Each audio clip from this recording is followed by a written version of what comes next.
Евангелие паводле Мацвея.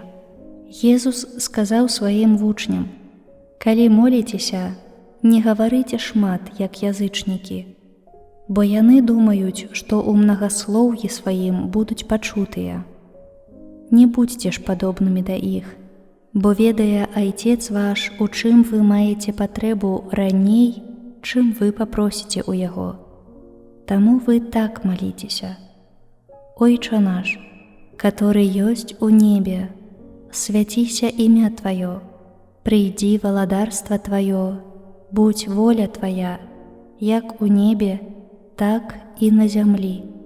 Хлеба нашага штодзённага дай нам сёння, і адпусці нам правіны нашы, як і мы адпускаем вінаватым нашым, і не ўводзь нас у спакусу, але збаў нас ад злога. Калі вы будзеце адпускаць людзям правіны іхнія, то Айцец ваш нябесны адпусціць і вам, а калі не будзеце адпускаць людзям, то і Айцец ваш не адпусціць вам правінаў вашых».